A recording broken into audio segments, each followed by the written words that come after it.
Welcome to the Citizen Channel. Welcome back to the Citizen Channel. If you've been here before, if you've not been here before, where have you been? History Boys today. We're going to do a little History Boys feature.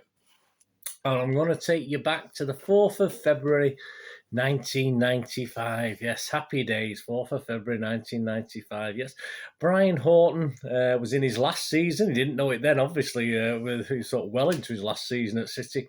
And this was his birthday, 4th of February. It was his birthday.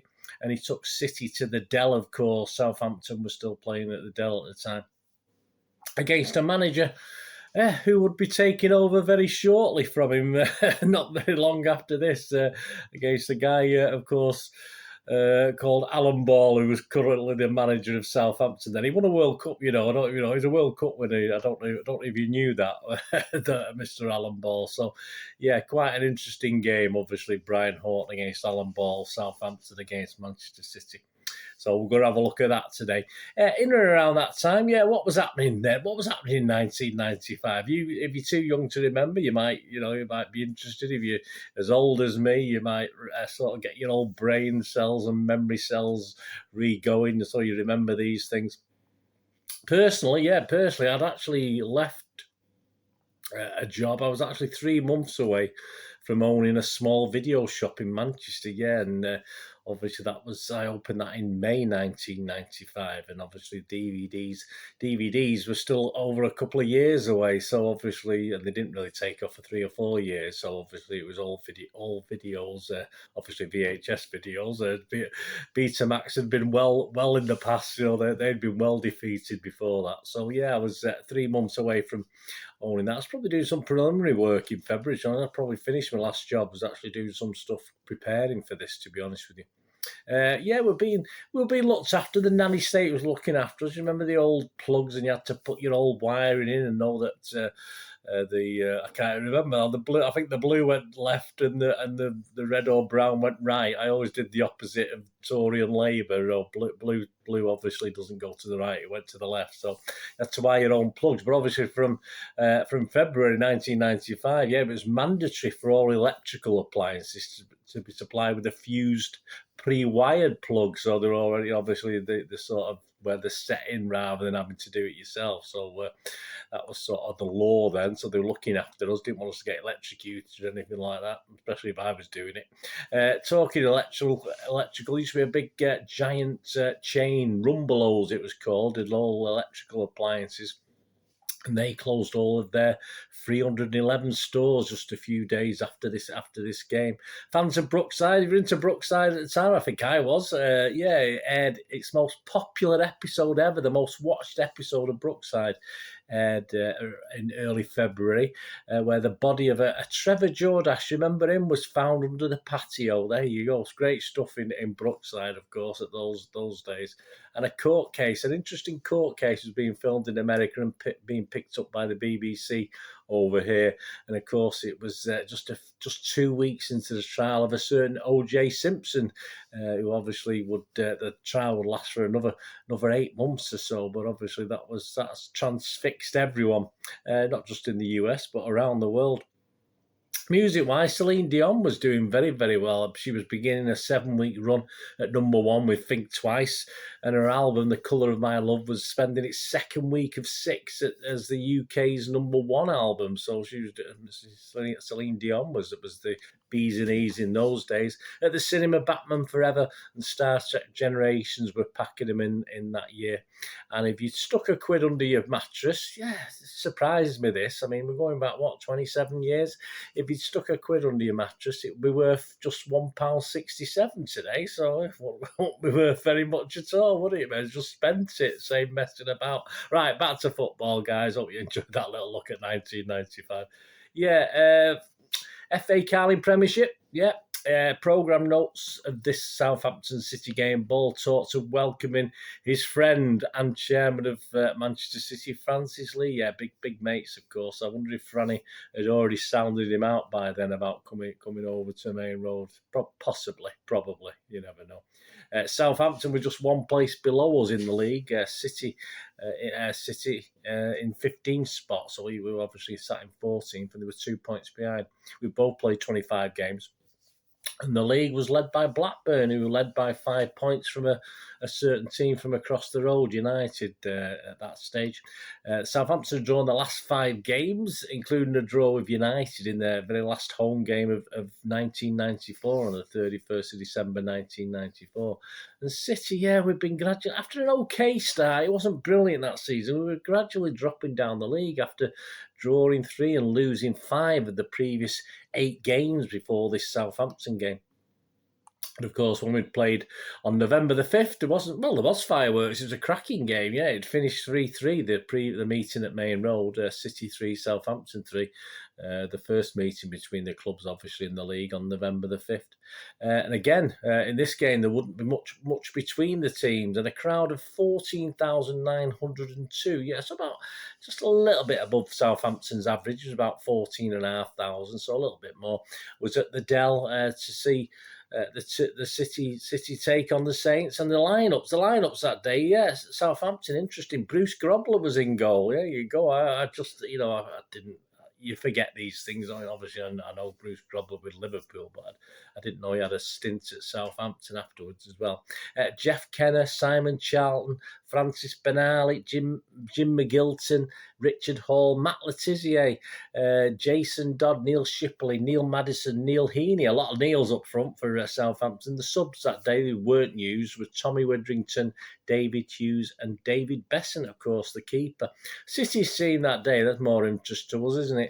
Tony Colton was our number 1. Nicky Somerville was playing at right back. Yes, a bit more on that in the match report in a minute. David Brightwell, Vonke, Keith Kernigan, Ian Brightwell. So both brothers played in this one.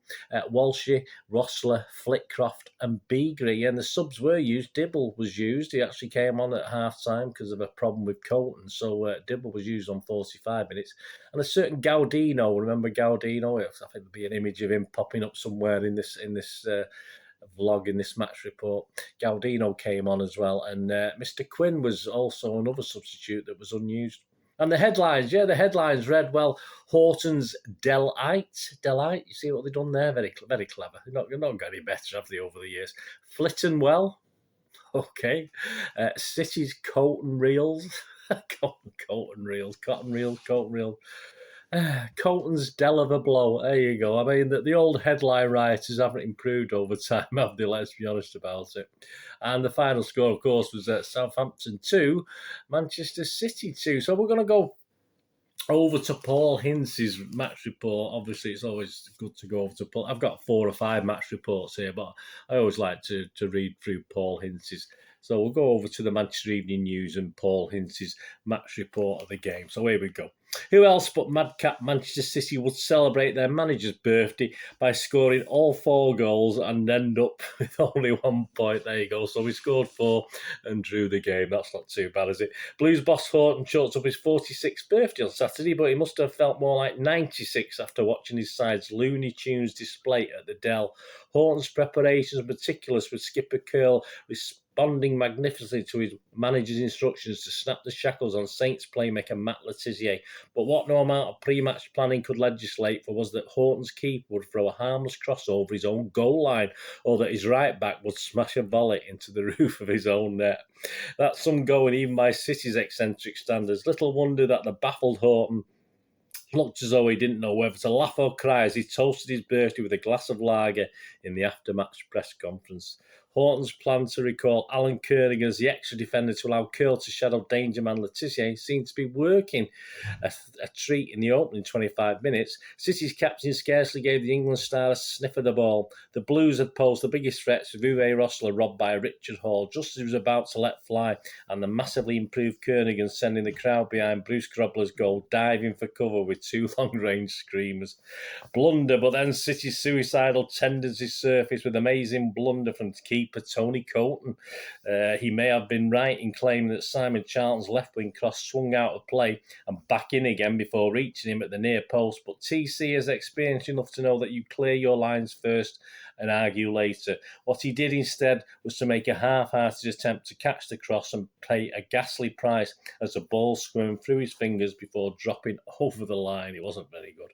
It was a blunder which would have knocked the stuffing out of some sides, but the Blues hit back to snatch the equaliser 5 minutes later, after Peter Beagley's first goal-bound drive from the right had been unluckily deflected for a corner. Summerby's out-swinging flag kick was headed powerfully forward by Michel Bonk, and Kernaghan stretched up to flick on a header which flew past Grobbler. The introduction of Andy Dibble in place of the injured Colton for the second half did little to change the flow of the game, with Letizier in Curl's pocket and the Saints beginning to despair of finding another way through. But Alan Ball's men need not have worried what they couldn't do for themselves. The Blues were more than happy to do for them.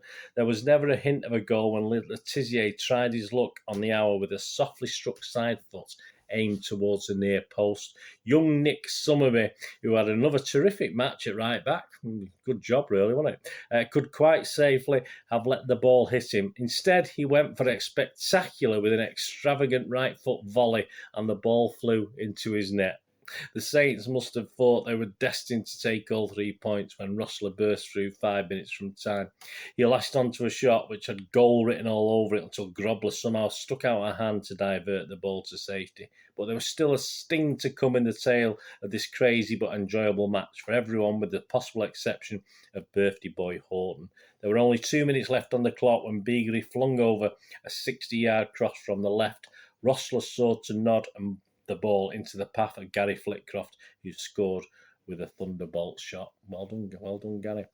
Yeah, interesting enough. Yeah, the actual goal scorers, some accounts do credit it to Letizier. So obviously, if you think about it, if the shot was on target, and obviously Nicky Summerby just to sort of, even though he swung and put it in the net, obviously they would have counted it as a goal for Letizier. But interesting enough, obviously the City thing there obviously has it as an own goal. So it looks better anyway, doesn't it? Or looks worse, depending which way you look at it. Scored 4 own goals scored by City. Player rated, yeah. So Paul Hinz's player rated for the day. They make interesting reading. Colton got a 6. Summerby got an 8. So he puts one in his own net and gets an 8 out of 10. Obviously, Mr. Hinz was very kind with his scores. Vonk got a 7. Curl got a 9 for keeping Letizier quiet. Kernaghan got an 8. David Brightwell 7. Flitcroft 7. Ian Brightwell 7. Walsh 7. Rossler 6. Beagley 6. And the subs Dibble got a 6. And Gaudino got a 6. No mark for Quinn, of course. The referee, Paul Durkin. Yes, remember Paul Durkin. Man of the match for City, Keith Curl did a brilliant shackling job on danger man Letizier for long periods of the game. And the match facts, the goals, yeah, Colton 25 minutes own goal, Summerby 60 minutes own goal according to the Manchester Evening News, but I said other people had it as a Letizier goal.